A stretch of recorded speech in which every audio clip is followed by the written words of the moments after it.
लेकिन कांग्रेस कैसे सरकार चलाती है उसके बारे में एक नज़ीर आपको मैं देना चाहता हूं।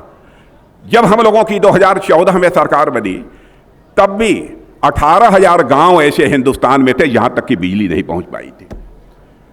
पहली बार साल डेढ़ साल के अंदर 18 गांवों में बिजली पहुंचाने का काम यदि किसी ने किया है तो हमारे भारत के प्रधानमंत्री मोदी जी ने किया है। मेरे बहनों भाई, आप सबका जनधन खाता खुला हुआ है। पहले कोई भी सहायता गवर्नमेंट के द्वारा आती थी तो आप सबको जानकारी है 2/3, 1/3, आधा सब भ्रष्टाचार की भेंट को चढ़ जाता था। लेकिन मोदी जी ने यह फैसला किया कि हर नागरिक का जनधन खाता खुलना चाहिए ताकि हम भ्रष्टाचार पर अंकुश लगा सकेंगे।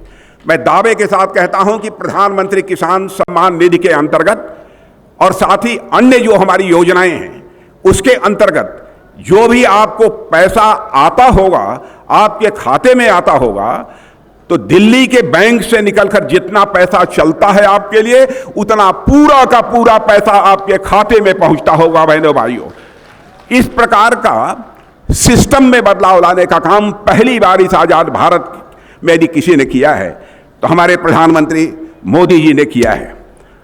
और आपको सड़कों के मामले में, राजस्थान के लोग हैं, पहले भी सड़कें आपने देखी हैं, आज भी आप सड़कें देख रहे हैं। 99% गांवों को हमारी सरकार ने पक्की सड़कों से जोड़ दिया है। और यह सिलसिला प्रारंभ किया था आजाद भारत के इतिहास में सबसे पहले तो आदरणीय अटल बिहारी वाजपेयी जी ने प्रारंभ किया था। और आज हाईवे का जहां तक प्रश्न है, हाईवे देखिए, चौड़ी चौड़ी हाईवे, कितनी लंबी लंबी हाईवे इस देश में बन रही हैं। और भारत ही नहीं, दुनिया के लोग यह मानते हैं कि कुछ ही वर्षों के अंदर हाईवे के मामले में भी भारत के अंदर यह करिश्मा हुआ है। सारे लोग मानते हैं। तो यह सब काम यदि किसी ने किया है तो मेरे बहनों भाइयों, मोदी जी के नेतृत्व की सरकार ने किया है। अब उन्होंने कहा है कि हम अपनी बहनों को लखपति बनाएंगे, जो हमारी गरीब बहनें हैं उनको हम लखपति बनाएंगे। और आप देख रहे हैं कि उसके लिए कई योजनाएं उन्होंने उसके लिए प्रारंभ की हैं। और यह भी आपको मैं जानकारी देना चाहता हूं कि 2014 के पहले ऐसे 70 ग्राम पंचायतें थीं जहां पर ब्रॉडबैंड कनेक्टिविटी की सुविधा थी। लेकिन बहनों भाइयों, आज धीरे धीरे 2.5 लाख से अधिक पंचायतों में ऑप्टिकल फाइबर के माध्यम से ब्रॉडबैंड पहुंच चुका है। यह कोई छोटी उपलब्धि नहीं है। और प्रधानमंत्री किसान सम्मान निधि के अंतर्गत 11 करोड़ लोगों को आर्थिक सहायता मुहैया हो रही है। प्रधानमंत्री उज्ज्वला योजना के अंतर्गत जो कुछ भी हो रहा है उससे आप अच्छी तरह सहमत हैं, आप अच्छी तरह जानते हैं। और यहां तक हमारे गजेंद्र सिंह जी शेखावत का प्रश्न है, जिस विभाग का मंत्र की जिम्मेदारी वह संभाल रहे हैं, तो जल नल के माध्यम से जल अब हिंदुस्तान के करोड़ों घरों में पहुंचना प्रारंभ हो गया है। और मैं दावे के साथ कहता हूं कि इस आगामी 2 साल के अंदर इस हिंदुस्तान का एक भी घर शेष नहीं बचेगा जहां पर नल के माध्यम से जल की सुविधा न मुहैया हो जाए। हमारी सरकार ने बराबर आम आदमी का सशक्तिकरण करने का प्रयास किया है। और नीति आयोग ने भी कहा है कि मोदी जी के आने के बाद 13.5 करोड़ से ज्यादा लोग गरीबी रेखा से बाहर आए हैं। और मैं समझता हूं यह इस कारण हो गया कि गरीबी से लोगों को छुटकारा दिलाना, गरीब कल्याण करना, यह लोगों का नारा हुआ करता था। लेकिन गरीब कल्याण, बहनों भाइयों, हमारा नारा नहीं है, हमारा मंत्र है और हमारा मिशन है। इसीलिए हिंदुस्तान की गरीबी इतनी तेजी के साथ समाप्त हो रही है। मेरे बहनों भाइयों, कितनी बातों की आपके सामने मैं चर्चा करूं। लॉ एंड ऑर्डर के बारे में हमारे पूर्व वक्ताओं ने बहुत ही विस्तार में जाकर आपसे चर्चा की है। मैं लोगों से पूछ रहा था, भाई राजस्थान जैसे राज्य की कानून और व्यवस्था की स्थिति कैसे इतनी बदतर हो सकती है, यह बात मेरी समझ में नहीं आ रही है। लोगों ने मुझे कई घटनाओं की जो चर्चा की, सचमुच मेरे कान खड़े हो गए। 56 महीने में 10 लाख से अधिक मुकदमे हो चुके हैं दर्ज, और उसमें से 7,650 से अधिक निर्दोष नागरिकों की हत्या हो चुकी है इस कांग्रेस की हुकूमत में राजस्थान में। मैं समझता हूं कि हिंदुस्तान के किसी भी राज्य में इस प्रकार के हालात देखने को नहीं मिलेंगे। 2 लाख से अधिक मुकदमे दर्ज, जिसमें 31,000 मुकदमे केवल महिला दुष्कर्म के, छोटी बच्चियों के साथ दुष्कर्म के हुए हैं। मेरे बहनों भाइयों, राजस्थान की स्वाभिमानी जनता इसे कैसे बर्दाश्त कर सकती है? मैं सारे आंकड़े देख रहा था। जोधपुर में एक पूरे परिवार की जिस तरीके से गला काटकर हत्या कर दी गई है, उसकी जानकारी आप सबको है।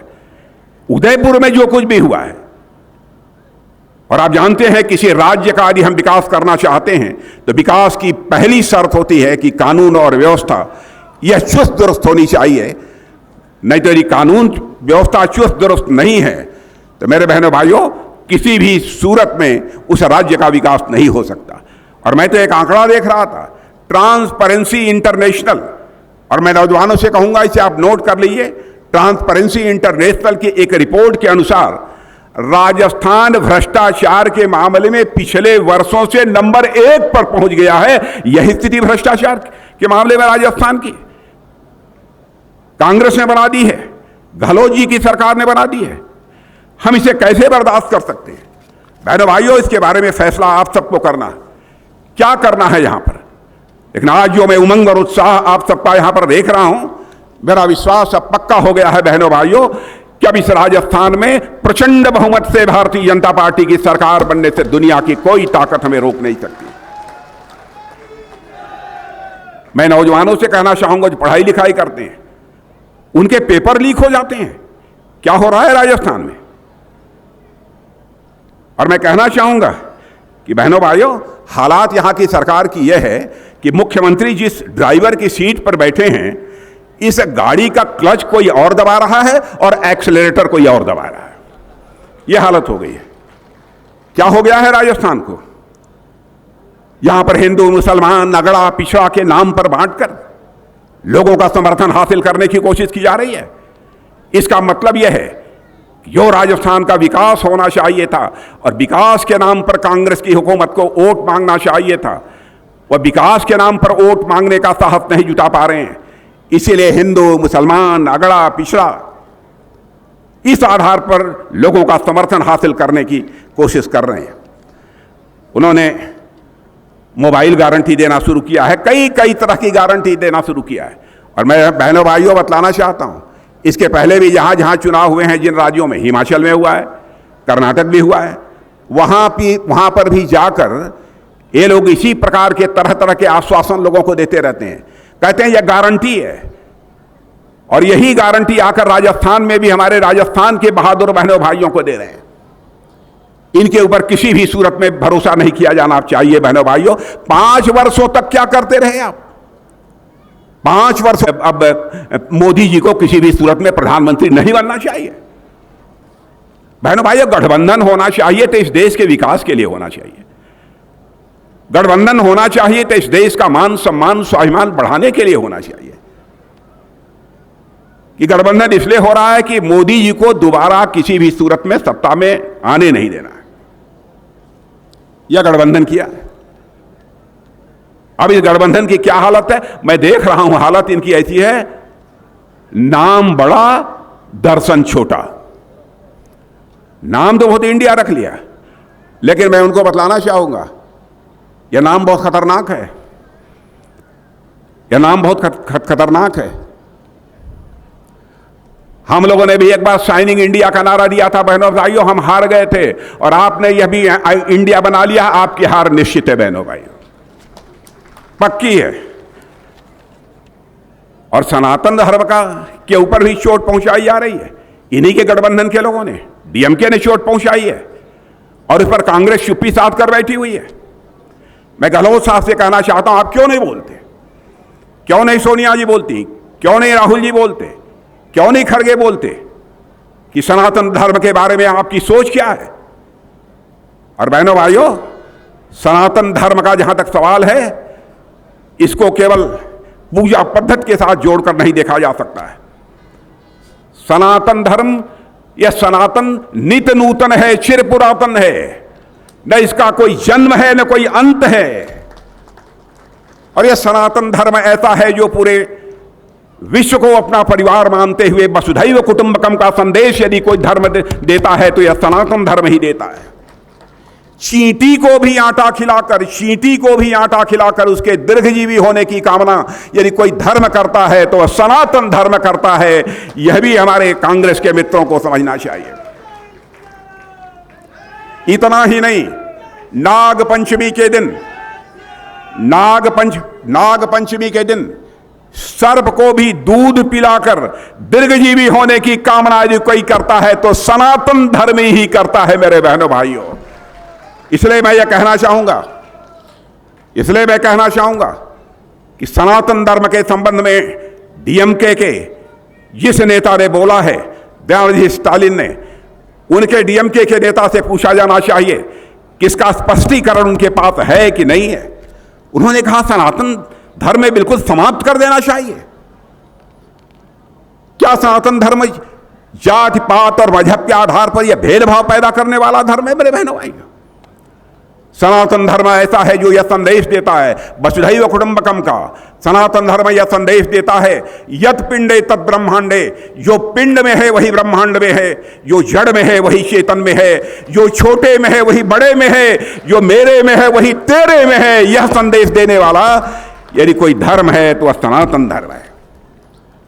इसलिए मैं कांग्रेस के लोगों से कहना चाहूंगा, गठबंधन में जितने लोग शामिल हैं, INDIA गठबंधन में, सबसे मैं कहना चाहूंगा इसके लिए उनको क्षमा मांगनी चाहिए, नहीं तो यह देश किसी भी सूरत में माफ नहीं करेगा। बहनों भाइयों, आज यहां पर जो आप लोगों के अंदर उमंग और उत्साह देख रहा हूं, सचमुच मेरे पूरी तरह से आश्वस्त हूं कि अब यहां पर भारतीय जनता पार्टी की सरकार बनने से अब हमें दुनिया की कोई ताकत रोक नहीं सकती है, और राजस्थान के लोगों ने अपना मन बना लिया है।